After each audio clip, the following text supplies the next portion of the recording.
suara pemilu.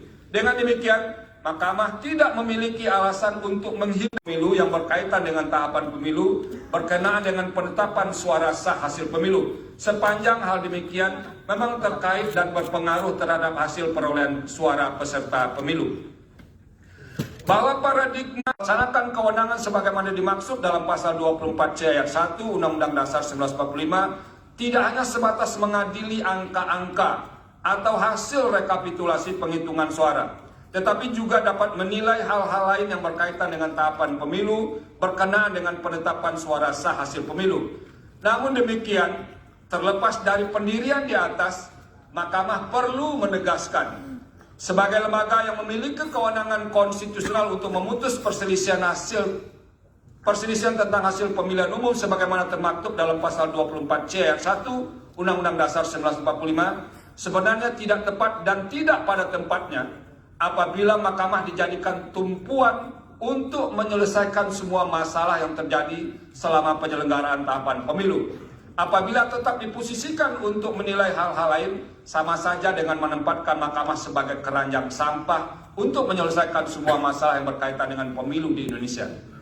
Dalam hal ini, lembaga yang telah diberikan kewenangan untuk menyelesaikan pemilu seperti Bawaslu, Gakumdu harus melaksanakan kewenangannya secara optimal demi menghasilkan pemilu yang jujur dan adil serta berintegritas.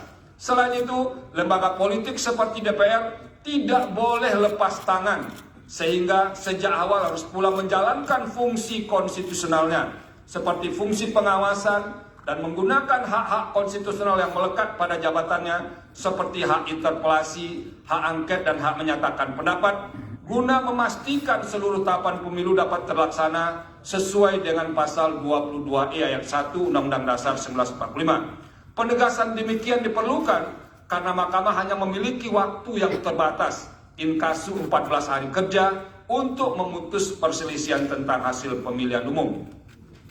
Berdasarkan uraian pertimbangan hukum di atas, eksepsi termohon dan eksepsi pihak terkait yang pada intinya menyatakan Mahkamah tidak berwenang mengadili permohonan akuo dikarenakan pemohon tidak mendalilkan perselisihan hasil suara pemilihan presiden dan wakil presiden berupa penghitungan secara kuantitatif, melainkan mendalilkan pelanggaran kualitatif yang bersifat terstruktur, sistematis, dan masif adalah eksepsi yang tidak beralasan menurut hukum. Dengan demikian, Mahkamah berwenang mengadili permohonan akuo. Tenggang waktu pengajuan permohonan dalam eksepsi.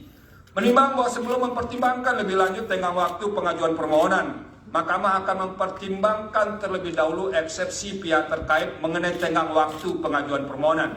Selanjutnya dianggap diucapkan bahwa pemohon mengajukan permohonan penyelesaian perselisihan hasil pemilu terhadap penetapan perolehan suara hasil pemilu presiden dan wakil presiden tahun 2024 ke Mahkamah pada tanggal 21 Maret 2024 pukul 00.58 WIB berdasarkan akta pengajuan permohonan pemohon nomor 01/01 garis miring AP3/Pres garis miring PAN.MK garis miring 03 2024 bertanggal 21 Maret 2024. Dengan demikian, permohonan pemohon diajukan masih dalam tenggang waktu sebagaimana ditentukan pasal 74 ayat 3 Undang-Undang MK, pasal 475 ayat 1 Undang-Undang Pemilu, dan pasal 7 ayat 2 PMK